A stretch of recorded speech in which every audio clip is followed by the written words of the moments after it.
한 2달 반 정도는 해외에 나가 있었던 것 같습니다. 그러면 해외 나가면은 행복하고 편안하게 쉴 수 있느냐? 아니에요. 한국에서가 더 편안하게 쉴 수가 있습니다. 그런데 저를 놔두면은 저는 자꾸 누워 있게 되고, 이제 나이가 있으니까 누워 있게 되고, 모든 일들이 귀찮아지고, 뭐 사람 상담하는 것도 귀찮아지고 하니까 저는 저에 대하여 어떤 장치를 마련해 놔야 하잖아요. 그렇지 않으면 뭐 늙으니 누워서 그저 지내는 그 노인네밖에는 더 되겠습니까? 왜냐하면 저도 72살이니까 지금 열심히 마지막 쪽을 하나님 앞에 최선을 다해 가야 하잖아요. 그런데 자꾸 누워 있고 고민을 하고 쓸데없는 고민들, 또 괴로운 고민들을 하고 앉아 있다가 안 되겠다 싶어 쭉 이제 여러 군데를 돌게 됐습니다. 지구를 한 바퀴 딱 돌고 왔어요. 그런데 마지막 아프리카 가가지고 몇 가지 깨달은 게 있어요. 뭐냐 하면은 내가 지금 아프리카의 아이들, 무슬림 아이들을 위하여 북쪽으로 지금 이렇게 우리가 나가고 있는데, 아니 우리나라에도 얼마나 많은 무슬림 아이들이 교육을 받지 못하는 아이들이 있을까? 그래, 얘네들 먼저 정말 예수님 빨갱이로 만들어버리고 아주 붉게 만들어버리고 그런 다음에 다른 데 눈을 돌려도 되지 않을까. 그래서 오자마자 우리 임진영 목사하고 의논을 했습니다. 빨리 뭐 하나 이렇게 해서 아이들 좀 우리가 이 아이들부터 먼저 좀 예수님으로 아주 어려서부터 예수님으로 무장한 믿음의 용사를 좀 만들어 보자. 그런 얘기를 했습니다. 아마 빠른 시간 내에 그것들이 이루어지리라고 봐요. 건물도 필요하고 교실도 필요하고 선생님들도 전문적인 선생님들도 지금 집어넣고 하려고 하면 우리 힘으로는 많이 부족하니 여러분들 꼭 함께 동참해 주시면은 어린아이들이 믿음의 용사로 무슬림이 아니라 우리 예수님의 용사들 신부들로 잘 자라날 수 있을 줄로 믿습니다. 또 한 가지는 그곳에 가서 있는데 너무 힘이 들었어요. 지치고 움직이지 못할 정도로 힘들더라고요. 거기는 고지대니까 고지대에 가면은 저는 아예 정신을 못 차리거든요. 참 힘든데 100년 만에 처음으로 이렇게 홍수가 나고 비가 어마어마하게 왔어요. 제가 가 있는 동안 비가 와서 뭐 길도 끊어지기도 하고 홍수가 나고 사람도 죽고 여러 많은 일들이 일어나더군요. 우리 주변 쪽에는 쭉 들어오는 길 전체에는 가장 가난한 사람들이 그렇게 살아가고 있는 바로 그곳이 있습니다. 꽤 엄청나게 넓은 지역에 빈민촌이 있어요. 제가 오면서 그를 철저하게 지키라고 했습니다. 빈민촌에 무너진 집들 다 세워줘라. 이불이니 옷이니 이런 것들 다 젖었으면 새 것으로 해줘라. 잠을 못 자겠더라도요. 왜냐하면 나는 이렇게 비 맞지 않고 자고 있는데 저 사람들은 지금 어떻게 하고 있을까 생각해 보니까 하나님의 자녀로서 이거는 말도 안 되는 일이더라고요. 하여튼 그 정부 기관들하고 또 교회하고 우리하고 같이 이렇게 해서 우리가 열심히 그 사람들에게 복음을 전하며 집도 옷도 뭐 이렇게 이불도 모든 것들 다 팔아서라도 해줘라. 그래서 뭐 작은 땅 처음에 하려고 했던 그것도 다 팔려고 내놓고 이제 뭐 돈만 받으면 된다고 해요. 다 집어넣어라. 그래서 그 사람들을 우리 살리자. 너무 행복한 시간들을 생각만 하면 행복한 시간들을 갖게 됐습니다. 그런데 아프리카에 뭐 방이 숙소가 뭐 그렇게 좋을 리가 있나요? 물도 누런 물 잘 닦는 것도 그렇고요. 저는 제가 행복한 사람이라고 하는 것, 처음으로 감사하는 것이 있어 깜짝 놀랐습니다.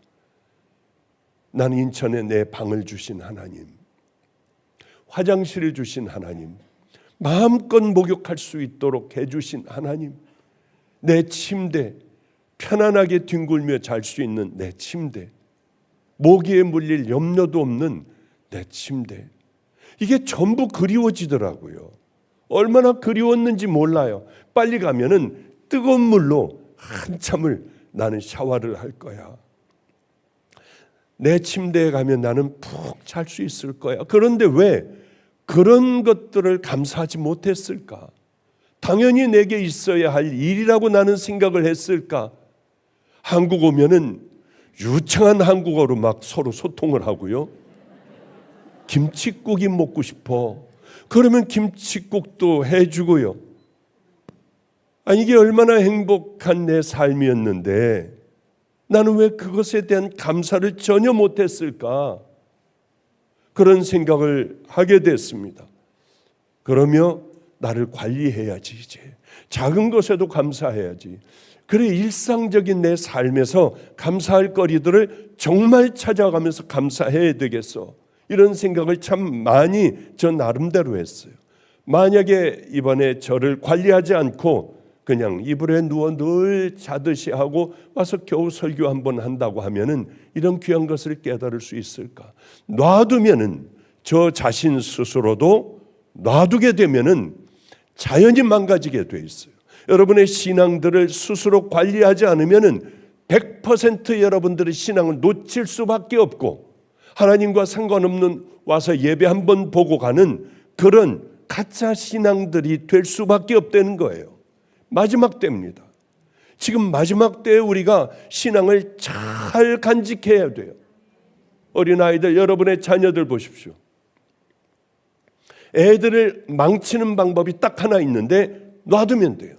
애들을 지옥 가게 하는 방법이 하나가 있는데 교회 데려 나오거나 가정 예배 아침 저녁으로 드리는 거나 이런 거 없이 그냥 놔두면은 애들 원하는 걸 다 사주면은 망가져요. 예를 들어 휴대폰, 어린 아이들에게 휴대폰 벌써 사줘요. 그리고 뭐 이 휴대폰에서 나오는 재밌는 거 얘네들이 너무 재밌어 하니까 늘 틀어줘요. 그래야 조용하니까.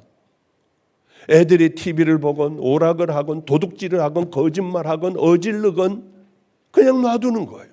사달라는 거 다 사주는 거예요. 반드시 걔는 버려진 애들입니다. 반드시요. 원하는 대로 다 해주면은 애들은 반드시 버려져요. 요즘 애들 참을성도 없어요. 견디질 못해요. 싫은 거를.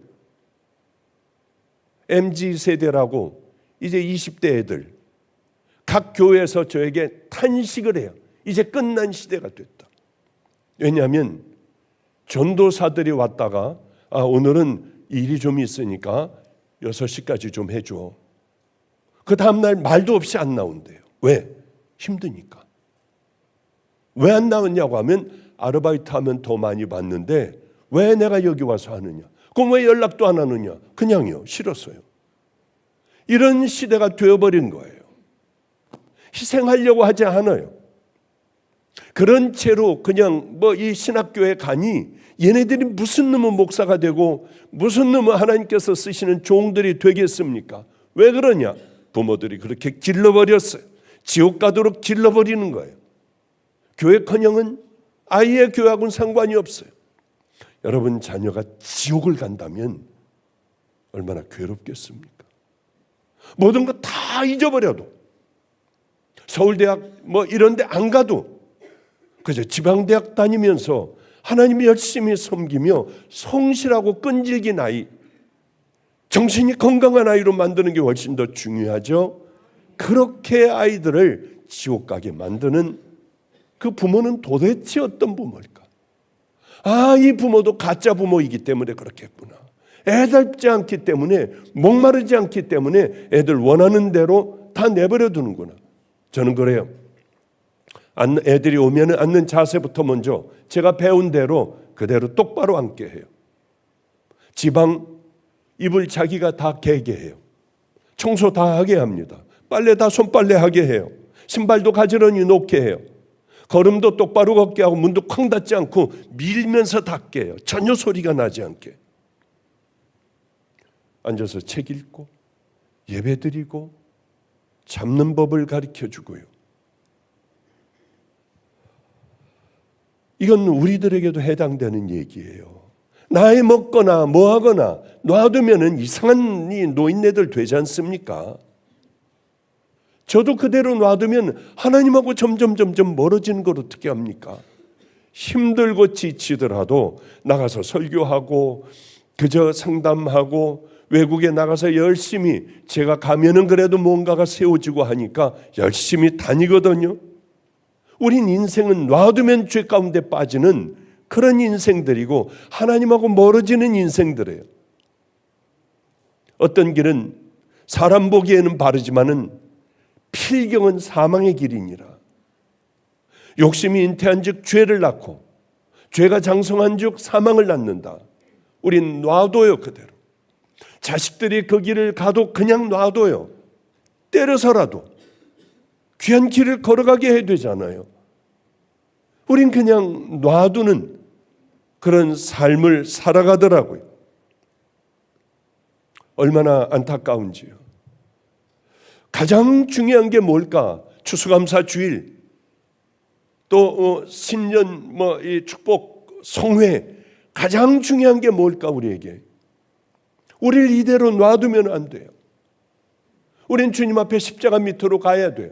여러분 집, 여러분의 안방도 십자가 아래일 수도 있어요. 엎드려 주님 앞에 엎드려서 내 더러운 죄들, 살아온 삶들을 토해내지 않는다면은, 그리고 여러분들의 삶을 점점 조금씩 바꿔나가려고 여러분들이 노력을 하지 않는다면은요, 이렇게 굳어버리는 거예요. 회개를 안 하면 성령님이 임재를 못해요.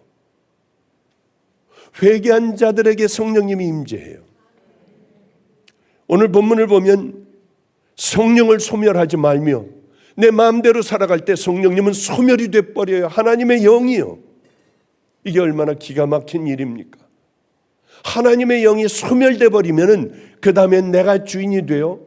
감동도 없어요. 죄 짓고 살아가요. 더한 죄 또 짓고 살아가요.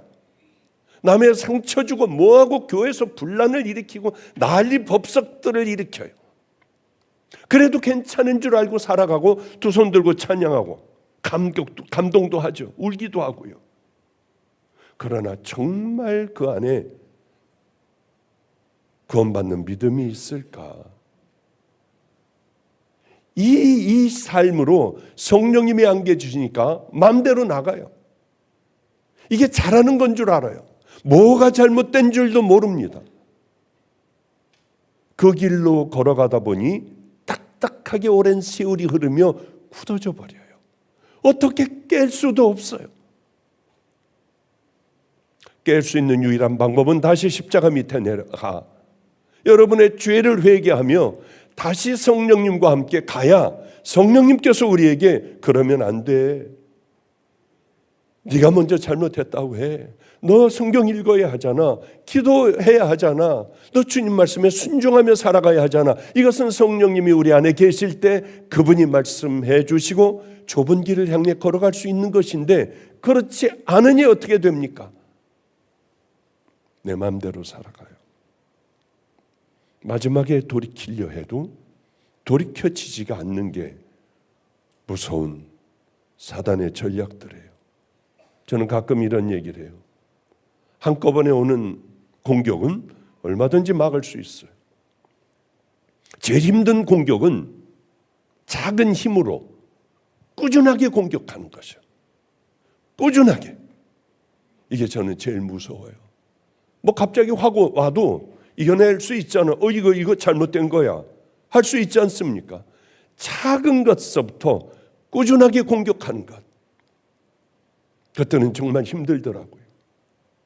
성령님을 소멸한 후에 우리들이 살아가는 삶들, 다들 예수 믿고 뭐 교회 다니고 뭐 신방도 하고 별거 다 할 수 있어요. 목사도 동일합니다. 이렇게 되어버리고 내 맘대로 살아갈 때 나중에는 기가 막힌 범죄까지도 할 수 있어요. 그리고는 아무렇지 않아 합니다. 하나님을 절대 두려워하지 않아요. 하나님보단 사람을 더 두려워하고 들킬까 봐 더 두려워하고요. 이게 성령을 소멸한 자들의 모습이고 그들의 마지막은 비참할 거예요. 우리는 그러기 때문에 성령을 소멸하면 안 돼요. 사사기에는 자기 소견에 오른 대로 이렇게 했더라. 왕이 없으니 자기 마음대로 이렇게 했더라. 우리나라는 교회가 제일 많아요. 단위 면적당 여기를 봐도 저기를 봐도 다 교회예요. 상가 건물에 교회 안 들어간 데 없어요. 그런데 이혼율이 최고입니다. 자살률이 최고예요. 자동차 사고율 최고예요. 왜들 이럴까? 왜 거듭난 하나님의 자녀들이 그렇게 많지 않은 걸까? 천국 가는 믿음의 자녀들이 왜 없을까? 이 생각을 해보면은요, 교회는 헛된 교회구나.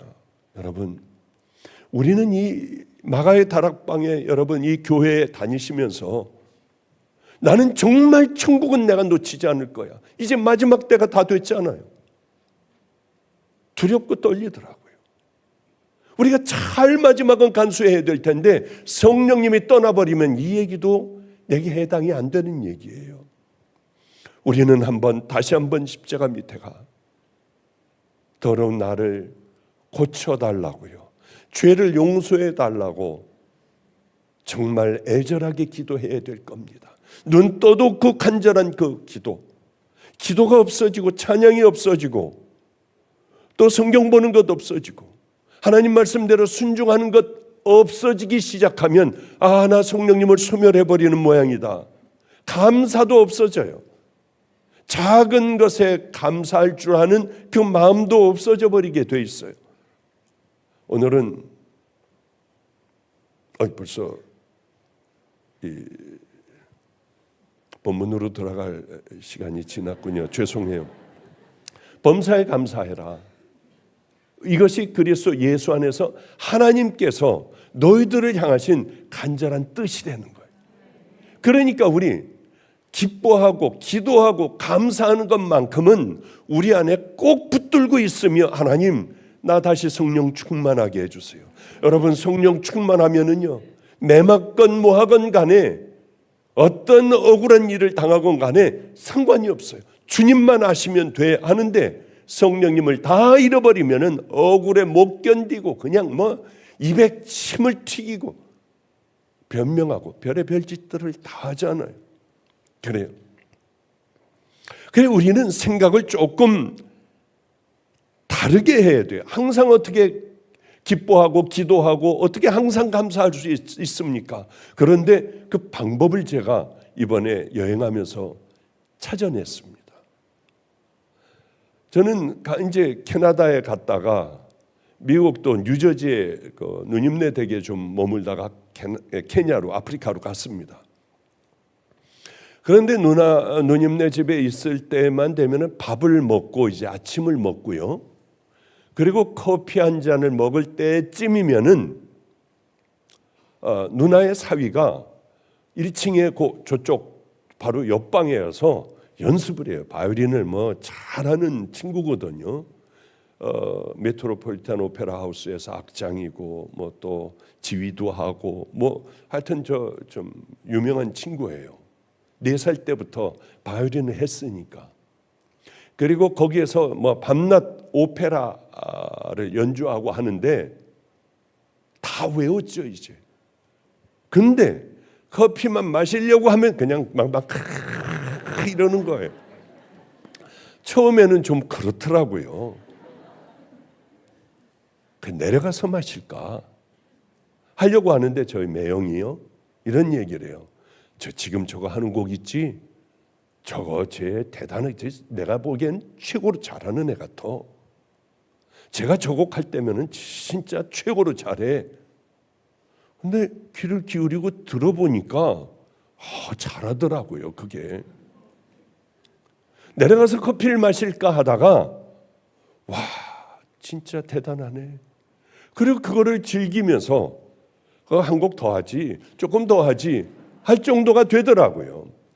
그러니까 그런 상황에서도 생각을 조금 일로 바꾸고 하니까 이게 감사의 조건이 되고 앉아서 조금 더 듣고 싶은 마음이 되잖아요. 제가 이제 곧 우리 작은아버님 댁에 가려고 해요. 작은아버님은 한 번 설교했지만은 하루에도 10통화를 하세요. 한 번 와야지. 가가지고 이제 용돈도 드리고 하고 돌아오면은 또 왜 안 오냐요. 아유, 이게 계속 그러시는 거예요. 그러니까 이 짜증도 좀 나잖아요.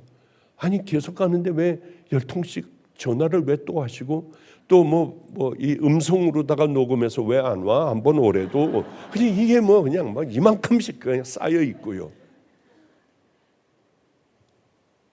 아니 본인 아들도 있는데 왜 나만 찾으실까? 근데 생각을요. 그러면 안 되지. 생각을 조금 바꿨어요. 작은아버님에게는 아들이 아니라 이 조카가 마음속에 훅 들어와 있구나. 그저 나밖에 없구나. 그 생각을 하니까 고마운 거예요. 그래서 제가 가기 전에도 아이고 예 작은아버지 왜 안 와? 저 그저께 갔다 왔는데요. 그래도 또 보고 싶어서 그러는 거지. 그리고 또 저녁 전화가 오면은 잘 받아들였어요. 이번에 외국 나갔다가 전화를 한번 열어보니까 작은아버지 막 쫙 와 있더라고요. 빨리 찾아가려고요. 맛있는 음식하고 봉투에다 넣어서 작은아버지 갖다 드리려고 해요. 우리가 이 지겨웠던 게 짜증났던 게 방향만 조금 달라보니까 고맙기가 짝이 없고 그저 나밖에 모르시는 우리 작은아버지 하게 되는 거예요. 마찬가지죠. 전 제 방에 대하여 고마운 것 없었는데 어려움 당하고 거기서 씻는 것도 불편하니까 오니까 그냥 얼마나 행복했는지요. 그래요. 얼마든지 우리는 하나님 앞에 감사할 조건들이 너무 많다고 하는 거죠. 바울과 실라가 2번째 선교 여행을 갔습니다. 그래서 3주 한 달 미만 머물렀어요. 근데 많은 귀부인들, 경건한 헬라인들이 다 모여 복음이 전파되기 시작하고 막 퍼져나가기 시작하는데 이럴 때는 마귀들도 또 역사하잖아요. 그래서 이 악한 유대인 중에 그 불량배들을 동원해가지고 사도 바울이 있는 데를 덮쳤습니다. 사도 바울은 미리 알고 도망을 갔어요. 천하를 어지럽게 하던 이자들이다. 근데 바울은 베레아로 도망가고 베레아에서 아테나로 가고 아테나에서 데살로니가로 왔습니다. 거기서 열심히 복음을 전하고 있는데 디모데를 남겨놓고 왔어요. 그런데 디모데가 이렇게 연락을 하는 거예요. 복음의 역사가 일어나고 있다. 사랑이 있다. 이건 소망의 인내들이 있다. 얼마나 많은 핍박을 받는지 바울이 떠나고 난 다음에도 엄청난 핍박을 받는데 이들은 인내한다. 복음을 전한다. 이들은 사랑을 한다. 바울이 얼마나 기뻤겠습니까? 극심한 핍박과 환난 가운데 이들은 기뻐하며 복음을 그래도 고난 가운데 복음을 전한다는 거예요. 서로 사랑한다는 거예요. 여러분 거기다 대고 지금 사도 바울이 범사에 감사하라. 항상 기뻐하라. 쉬지 말고 기도하라. 범사에 감사하라. 이것이 그리스도 예수 안에서 너희를 향하신 하나님의 뜻이다. 성령을 소멸치 말아라. 사도 바울은 지금 이 고난을 당하고 있는 사람들에게 어떻게 기도하고 감사하고 너희들 그렇게 하라고 하는 거예요. 어떻게 그럴 수가 있습니까? 위로해 줘야죠. 그 엄청난 핍박과 고난 가운데 있는데 그래도 너희들 승리하면 천국 갈 거야. 하나님이 얼마나 기뻐하시겠냐. 그런데 사도 바울은 지금 기뻐하고 기도하고 감사하라고 하는 거예요. 더 채찍질을 하는 거예요. 왜냐하면 이때의 기적이 일어난다는 걸 사도 바울은 삶을 통하여 하나님이 가장 기뻐하신다고 하는 것을 이 상황에선 사도 바울은 알고 있었기 때문에 그래요. 맞아요. 저도 많은 제 멘토와 함께 기적을 체험했습니다. 그 기적은 언제 나옵니까? 아무에게나, 개에게나 소에게나 아무나 그냥 함부로 살아가고 성령 다 소멸하고 내 마음대로 살아가는 사람들에게 그 기적이 일어날까요? 절대 그렇지 않아요. 하나님 앞에 처절한 순종을 하며 믿음의 길을 향해 걸어갈 때 그때 기적이 일어나더라고요. 그런 얘기를 어떻게 다 할 수가 있겠습니까? 그런데 사도 바울은 이미 삶 속에 알았기 때문에 너 감사해야 돼. 그것만 감사만이 아니라 기뻐해야 돼. 기도해야 돼. 이 얘기를 하고 있잖아요. 저는 잊혀지지 않는 사건, 제가 항상 간증할 때에 이 얘기를 빠지지 않고 했어요. 너무 추우니까 얼어 죽을 것 같으니까 제 멘토가 조그만 아파트 11평인가 12평인가 잘 기억은 안 납니다만 거기 방 하나를 얻어줬는데 그 아파트가 워낙 오래된 아파트라서 사람들이 들어가질 않아 저 혼자 쓸 수 있었어요. 교회에서 늘 자다가 보니까 교회 강대상이 내 잠자리가 되고 거긴 따뜻해도 가기가 싫어요. 왜? 여기에 길들여 있으니까. 늘 여기서 살았으니까. 귀찮아요. 가려만. 어느 날 너무 추워서 새벽에 그쪽을 찾아갔습니다. 불이 켜져 있어요. 다른 사람이 들어왔나? 이제 방 하나에서 그저 지내야겠네. 그리고 문을 살살 열어봤더니 안에 고리로 잠고 요만큼밖에는 안 열리는데 강도 애들이 들어와 있었어요. 노란 머리에 그냥 이런. 전 너무 기뻤어요. 강도가 들어오면은 불행해야 되잖아요. 무서워 도망가든지 신고해야 되잖아요. 근데 그때는 성령 충만했습니다. 제가 얼마나 좋았는지요. 하나님, 저 강도들을 내 교인으로 만들어 주셔서 감사해요. 일단 감사부터 했어요. 침부터 발라놨어요. 걔네들에게. 하나님, 저 꼭 주세요. 쟤네들 믿음의 용사로 만들게요. 하고 하나님 앞에 먼저 감사 기도를 드리고 야, 문 열어 했더니 이 안에서 요만한 틈으로 보이는데 후닥닥닥닥닥 하면서 칼을 하나는 여기다가 찬 걸 풀고 또 하나는 여기다가 딱 끼고 애들이 이러고 있더라고요. 그러더니 지네들끼리 안 하면은 문 안 열면 나는 목사인데 문 안 열면 신고한다 하니까 애들이 문을 딱 열고 저는 들어가자마자 문을 다 잠궜어요. 다 못 도망가게. 돌이켰을 때 잘못 들어간 거예요. 나올 수도 없어요 이제. 왜냐하면 칼을 딱 빼들고 이렇게 잡았는데 얼굴이 하얘졌더라고요 얘가.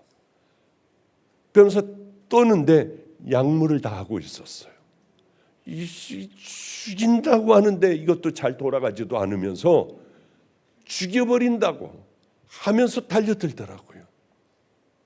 근데 거긴 아주 너무 작은 데라서 두 걸음 요 정도 됐어요. 요 정도. 저는 어디 피할 데도 없었어요. 너무 힘들었어요. 사는 게 너무 힘들었어요. 주님을 만나고 살아간다는 게 이렇게 힘든 건지 몰랐어요. 늘 굶고 있죠. 늘 애들에게 매맞죠. 모욕당하죠. 억울한 일 당하죠. 그게 제 삶이었던 것 같아요. 배가 고파 그렇게 안위로 앞에서 예수 믿으라고. 그러면 어떤 사람이 거기 데려가서 밥 한 그릇 먹여줄 줄 알았는데 아무도 없었어요. 죽는 게 낫겠다. 너희들이 찔러라. 난 좋은 분에게 간다 하며 기도하고 있는데 찔르지도 않고 이상하게 조용하더라고요. 봤더니 칼을 내려놓고 애들이 어떻게 고개를 숙이고 있었는지. 이건 황당하기가 짝이 없는 일이었어요. 그 긴긴 밤을 그 아이들에게 내가 만난 하나님 그 얘기를 해줬어요. 다음 주서부터 그거 한다며요. 제가 새신자들을 위해서 잊지를 못하겠는 거예요. 성령 충만해지니 강도가 들어왔어도 감사하고 정말 그 아이들의 부모까지도 우리 교회의 성도들이 됐어요. 얼마나 감사했는지. 그날이 월요일이었을 거예요. 수요일 날 예배를 혼자 드려요. 항상 넥타이 매고 또 혼자예요. 많은 세월이 흘러도 혼자예요. 기도하고 있는데 우둥탕탕탕탕 봤더니 얘네들이 양아치들을 다 데려왔어요. 안성에. 거들먹했어요. 그러고 앉아가지고 아씨 여기 담배 한 대 펴도 돼? 아씨 담배 펴도 돼? 조금 있다가 나가서 펴라. 앉아가지고 앞에 의자 발로다가 쭉 밀고 그 위에다가 해도 전 너무 감사해서 울며 기도했던 그때가 있어요. 그러며 그 아이들과도 만나고 얘네들과도 만나고 다른 범죄하는 아이들과도 만나 저는 그렇게 교도소 사역을 열심히 하고 걔네들 사역을 하며 종의 모습을 세상의 허물을 벗어버리고 입기 시작했던 기억이 있어요. 그래요. 지금도 분명히 알 수 있는 것은 핍박과 박해 속에서 죽어간다 해도 거기서 하나님께서 함께하여 주시는 기적이 있기에 매마저도 기뻐 찬양할 수 있는 것, 그것이 바로 크리스찬들의 힘 아니겠습니까? 데살로니가 교인들이 여러분이었다면 어떻게 생각하겠어요? 야속했을 거예요. 어떻게 저런 얘기를 할 수가 있어? 내가 이런 고통을 당하는데. 그러나 사도 바울은 그때 감사가 진짜 감사고, 그때 기뻐하는 것이 진짜 기뻐하는 것이고, 그때 기도하는 것이 하나님께서 정말 들어주시는 그 기도라고 하는 것을 알기 때문에 데살로니가 교인들에게 그 얘기를 하고 있는 것 아니겠습니까? 우리 같으면 어떻게 하겠어요? 가만히나 있겠습니까? 별 난리법석들을 다 피우잖아요. 제발 그 양아치 같은 신앙들은 이제는 버리고 우리 함께 믿음의 길을 향해 걸어갈 믿음의 용사들이라고 하면 우리 참고 다 그냥 줘버리고 모욕 당하는 것만 하늘나라에 쌓인다는 걸 알고 그때 엎드려 축복 기도를 오히려 해주고 기뻐하며 우리는 하나님 앞에 감사하는 그 삶을 살아가야 되지 않겠습니까? 제가 이번에 미국을 갔어요. 이번 이 간증 하나만 하고 끝내도록 하겠습니다. 미국을 갔습니다. 갔는데 불행한 일이 하나가 벌어졌어요. 이 사람은 엄청 부자예요. 이 사람네 집에 가보면 집에 들어가도 잊어버릴 지경이에요. 그래서 여기 너무 좋아서 부탁을 했습니다. 당신네 집에서 음악회 한 번만 하게 해달라. 아프리카에 또 모금도 해야 되고 뭐 다 필요하니까요. 그러니까 당신네 집에서 음악회 해달라. 싫대요. 예수 믿는 사람들 싫대요. 그런데 너무 감사하게 이분이 제 간증을 듣게 됐어요. 어느 날 함께 지어져가는 교회에 가서 설교를 하는데 앞에서 그렇게 울더라고요. 이분이 거듭나게 됐어요. 이분이 정말 성령 충만하게 됐어요. 어쩌면 오래 그렇게 교회 다닌 사람들보다 귀한 죽음도 불사하지 않는 그 믿음을 어떻게 그렇게 갖게 되었는지 저하고 비슷하게 생겼대요. 그런데 어느 날 이 사람은 자전거를 타고 뉴저지에서 뉴욕까지 자전거를 타고 출퇴근을 해요. 좋은 차가 있지만은. 그래서 거기 가서 출퇴근을 하고 이거를 몇십 년을 한 모양이에요. 그런데 불행하게도 가다가 꽉 하고 봐도 빙 돌아 이 목 있는 대로 떨어졌답니다. 엄청난 충격이 있더래요. 팔다리가 다 움직여지지 않았대요. 나는 목이 부러졌구나. 이제 끝났구나. 꼼짝을 할 수가 없었대. 이대로. 근데 그때요. 제 생각이 났대요. 목사님은 이럴 때 감사하라고 하셨지. 이 설교 듣고 있을 거예요. 감사하라고 했지. 목사님은 매 맞으면서 감사하셨지. 그래서 얼른 하나님 내 목이 부러져서 하반신 다 마비가 된다 해도 저는 감사한 게 예수 그리스도의 고난에 동참할 수 있는 이 은혜 주신 이 은혜 감사해요. 하나님 감사합니다 하는데 진짜 감사가 되더래요 이게. 그런데 조금 있다 911이 와가지고 뒤로 돌리는데 죽을 것 같이 아프더래요. 그래 병원을 가서 이제 큰일 났구나 하고 이제 뭐 가서 CT도 찍고 뭐 별 MRI도 찍고 뭐 별걸 다 검사를 하고 있는데 의사들끼리 그러더랍니다. 이상해 이 환자는 어떻게 부러진 데 하나가 없어? 말도 안 되더래요.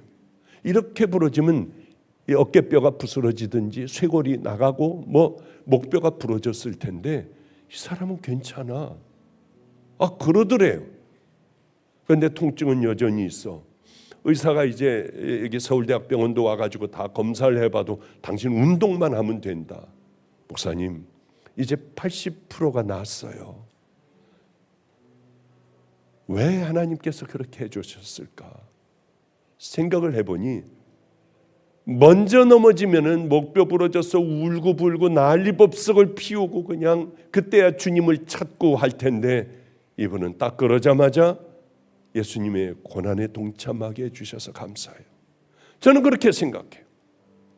항상 기뻐하고 쉬지 말고 기도하고 평상시에 감사할 때 하나님은 이제는 끝장난 인생들을 기적으로 세워주신다고 저는 분명히 믿고 있어요.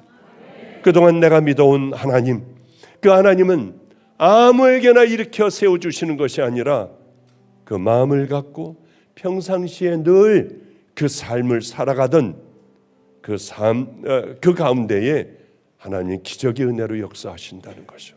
저는 너무나도 많은 그 예전에는 하루하루가 기적이어서 몸을 떨며 살던 때도 있었습니다마는 이제 우리들은 생각과 삶을 바꿔야 한다고 생각합니다.